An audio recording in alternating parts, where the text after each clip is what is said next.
I know you will probably not believe me, but Dungeons & Dragons Honor Among Thieves is without a doubt one of the best fantasy movies we've had since Lord of the Rings. That's it, bye.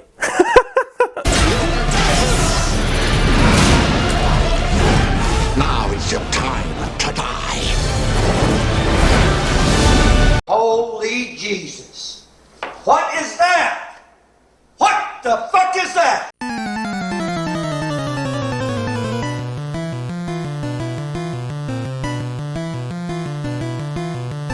No! God, please, no! No!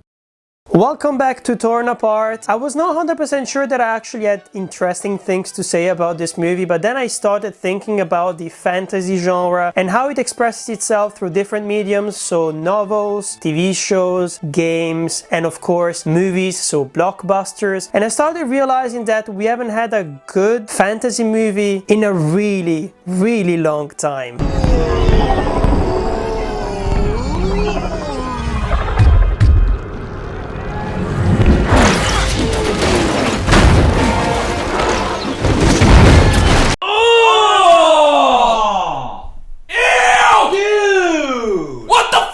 And I will give you a little bit of context so we can actually be on the same page when it comes to understanding why I enjoy Dungeons & Dragons so much. But at the same time, if you look at the trailers and everything surrounding this movie, it kind of looks very generic. And then you sit down and you actually start realizing that it's actually incredibly memorable and really, really fun. I'll go last. Let's go! I don't mind that.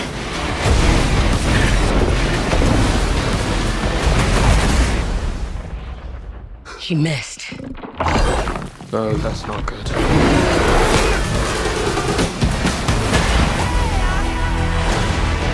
Let's talk about the context, right? So I went on the internet, so I went on Google and started researching best and worst fantasy movies of the last 20 years. Because of course in the 80s and the 90s or even before, we had a lot of very interesting fantasy movies. If you think about Neverending Story, if you think about Dark Crystal, if you think about Labyrinth as well. The first Lord of the Rings animated adaptations were also quite cool at the end of the day. In the 90s we get movies like Dragonheart, and basically there was a lot of passion involved when it came to telling these fantasy stories. And then of course everything changed in the early 2000s with the Lord of the Rings movies, which brought up the standard to such incredible heights that it became almost impossible for literally anyone to make an interesting fantasy movie.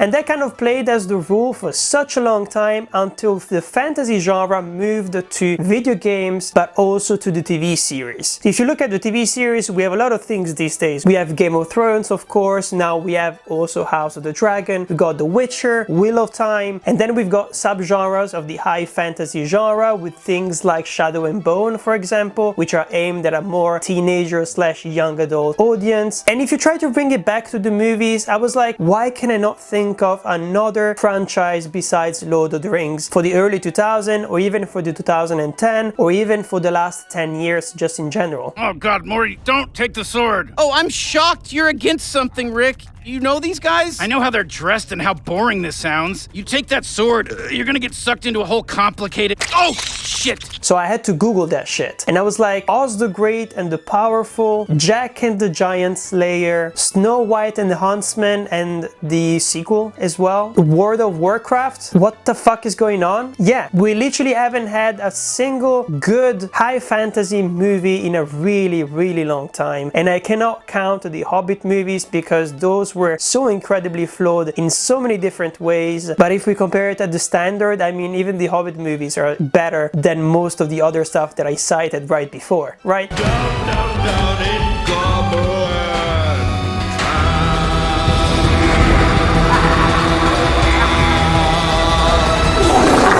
So this is the context. This is the expectations that we have as fantasy fans when we go to the cinema and we watch fantasy movies in general. It feels like Hollywood doesn't take risks with these kind of properties anymore. That's why when Dungeons and Dragons was announced, everybody immediately jumped to the occasion to say this is gonna be a disaster, this is gonna be as bad as the original adaptation that I watched when I was like probably 10 years old and that I actually liked for some reason or another, but maybe just because there was a dragon involved and I used to love dragons. Destiny!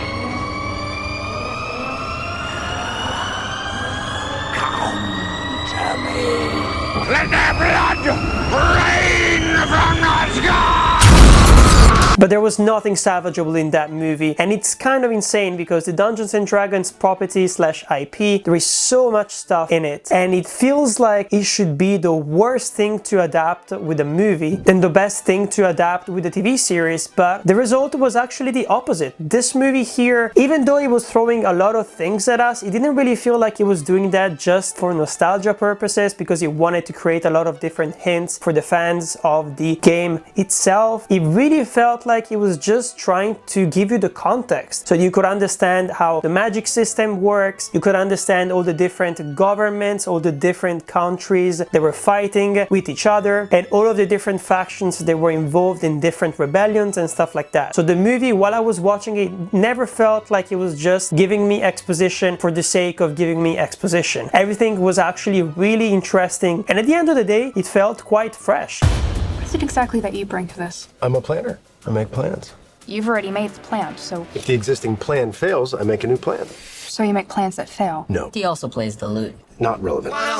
It didn't really feel like the kind of exposition that you get in YA, for example, dystopian films. If you think about Maze Runner, if you think about Hunger Games, Divergent, where they give you all of these weird terms, they give you this kind of history, but you don't really feel it. You just feel like they're trying to rename things that already exist with weird names, instead of actually trying to make you feel like you're in a weird universe. But I think what makes this movie stand out so much, it's also the special effects, because we're in a bit of a special effects crisis, if you can call it like that. If you look at things made by Disney specifically, so the Marvel movies, but also the Star Wars shows as well. And if you look at the most recent superhero movie as well, so Shazam 2 Fury of the Gods, the special effects just look like crap. And it's a bit of a shame. You can really feel that there is a lack of creativity involved, and you can really feel that they're rushing it so much because they have a specific deadline. And it was not the case when it came to this film. I was sitting there being like, this actually looks good. The magic looked a bit wonky once in a while, but at the same time it also felt like they chose a very specific visual identity when it came to representing the magic, and they stuck to that. Even though sometimes it looked a bit ridiculous, at least it looked ridiculous because it wanted to look that specific way. So you've got the weird like lightning powers, for example. It kind of reminds me of the Star Wars stuff. Like, it doesn't look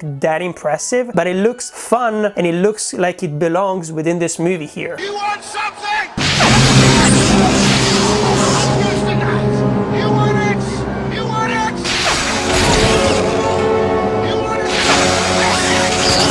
One thing I loved about Dungeons and Dragons is the sense of wonder that is kind of missing within different shows that we have these days. If you look at The Witcher, if you look at Wheel of Time as well, it really feels like both those kind of shows, they're rushing from one plot twist to the next. Same thing goes with House of the Dragon. They're just trying to shock you, they're trying to surprise you, they're giving you some political machinations that are going on. They don't give you that sense of wonder that you had with Game of Thrones, for example, when you were traveling around and seeing new different types of landscapes, discovering new species of human beings, new creatures as well. You don't have that. There is that kind of spark missing, and Dungeons and Dragons really managed to retrace that. All of the different transition shots when they're like riding across different landscapes was so incredibly beautiful, and I was sitting there being like, wow, so this is what it feels like to watch a movie, a blockbuster movie that is actually well made, that is made with care, that is not made it just to make money at the end of the day. You could really feel it from the performances as well. This is the first time in a really long time, for example, that I felt something from Chris Pine, for example, something that was completely missing from his last role, for example, So Don't Worry Darling. You can look at Chris Pine's eyes while watching this film and really feel like he is who he says he is. He believes in the character and he's trying to embody that character as much as possible. And I had no idea he would be able to do that, especially because being a bard within a fantasy universe, sometimes it can be incredibly ridiculous and sometimes it can be completely useless because bards don't really add that much to a team, especially to a team of thieves, which is the one they're focused on when it comes to Dungeons and Dragons. But he really brings everyone together and I really liked what he brought to this character as well. But the performance that stands out the most is actually Michelle Rodriguez. This might be the best Michelle Rodriguez performance I've ever seen in my entire life. And I'm not even exaggerating. She really 100% embraced this character here, not only through a physical level, so through the different stunts and action sequences, but also because of the backstory and because of the personality of this character here.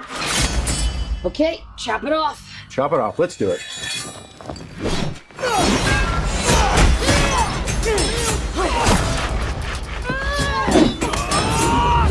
Oh, we got him now!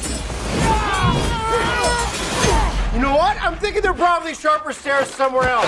At the beginning, when you watch the trailer, it really felt like they just chose Michelle Rodriguez because she could embody that kind of character. Maybe because that character didn't have that much going on for herself. But actually, no, there is a lot of depth. And I was surprised. Justin Smith as well. I mean, he's kind of doing the same thing that he did in Detective Pikachu. He's kind of like adorably funny, but it works really well within the context, mostly because if you have a wizard character, they tend to be like Gandalf types, or they can be Gandalf types but in a young bodies version, meaning that they have the ego of like literally 2 stars put together. So it was interesting to have Justice Smith playing the wizard, a wizard that literally does not believe in himself at all, and because of that he cannot master his magic, and that's the character development that he has to go through throughout the film. It was really interesting because of that. And of course we've got Sophia Lillis as well, who is probably the only character and the only performance that doesn't stand out. They didn't give her that much to do, and it's because she is a magical creature that can transform into any kind of animal or insect, meaning that she spends most of the times being a CGI creature, and it's a bit of a shame because Sophia Lillis is a really good actress and she was a bit wasted within the plot. I actually really love Hugh Grant within this movie. He wasn't playing the classic Hugh Grant character, but at the same time he was, and I'm saying this mostly because he had a bit of darkness hidden under a layer of charm, and it worked really well within this fantasy universe and the way that he was basically manipulating everyone to get to the final goal.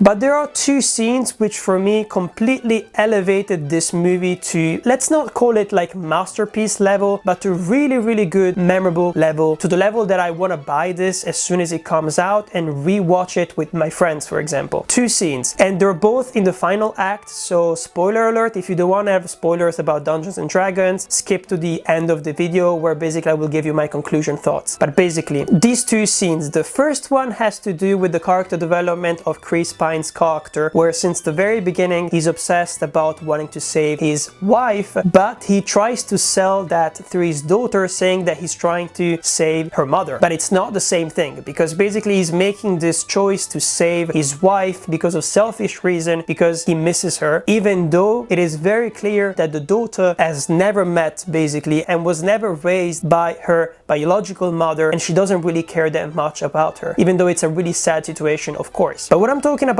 is the scene where he has to make a choice whether to revive Michelle Rodriguez's character or actually go along with his plan and revive his wife. And of course he chooses to revive Michelle Rodriguez's character. But the really tiny thing that maybe most people will not notice, and it's a very clever thing to do from a screenwriting perspective, it's that Chris Pine will look at his daughter and ask for her consent before saving Michelle Rodriguez, meaning that he has actually learned something from this adventure, and it's not only that his choice matter, but that his daughter's choice matter as well, and at least they matter as much. It's a choice that they make together as a family to bring her back instead of bringing back the wife/mother. And I think it was a really beautiful scene. This shows that there is a really smart screenwriter behind this movie, because it really paid off, and it kind of packages perfectly everything together so that the journey stands out even more. And the second scene that I wanted to talk about has to do with wizards fighting each other and using magic, and it happens in the third act. This is why I'm like, this movie is a perfect fantasy movie, because it gets how magic works and it gets how wizards think as well, and how they would fight against each other, which is something that Doctor Strange in the Multiverse of Madness did as well. If you remember the musical fight, for example, and it's the idea that wizards don't care about physical bodies, so their fights are not gonna be physical. They're gonna conjure different beings, different creatures to fight in their stead. And this is a very tiny nuance that is really important and that most people don't get. Even within the Harry Potter franchise, it's something that they didn't really explore that much, and you really see how much physicality they actually put in waving their wands around, and you're really missing the point when, if you're a wizard and you can imagine almost anything and you can conjure spells that can completely shape reality, why would you actually go against the body of the wizard? Because when you're fighting another wizard, you're not fighting his body, his physical presence, you're fighting his mind. Because as long as a wizard is actually conscious, he will be able to create defensive spells and completely disrupt your attempts at trying to kill him. So there is this battle scene where basically they are conjuring like different hands which are like fighting each other, and I was like, wow, they finally get it. They really get it. They know how magic works within this universe, and they understand how wizards think as well, which is something that almost never happens. End of the spoiler part, to talk a little bit more about the world building, about the humor as well, and just to say that even though this movie kind of moves really fast from one location to the next, as soon as they go into a quest, it almost immediately resets into another sub-quest, which resets into another quest, but the rhythm actually works quite fine at the end of the day, and it doesn't really feel very formulaic, and it doesn't really feel like it has no stakes and you don't care about it. And the humor, weirdly enough, it really works out, because most of the times it is not at the expense of the characters, but it is at the expense of the situation itself. Only answer when I talk to you, okay? Yes. Why did you say okay at the end of that? I didn't. Fantastic. Where's the shovel? For example, there is a scene where they're trying to talk to the dead. It is basically established that one of the rules of the magic spell that they're trying to use is that you revive someone and you have 5 questions to ask them. And you have to ask them 5 questions, otherwise they will not be able basically to go to heaven, they will not be able to die again, and they will just have to stay there as a corpse, not being able to do anything. So it's a very existential thing, but at the same time it creates so many incredible funny moments, which then come back also in the post-credit sequences as well. And it's weird because when you think about it, the humor of Dungeons and Dragons resembles a lot the kind of like self-referential, satirical, wordplay kind of humor that we have in most Marvel films and in most superhero films just in general, where basically you don't really take everything seriously. The higher the intelligence of the prey, the more likely they are to strike.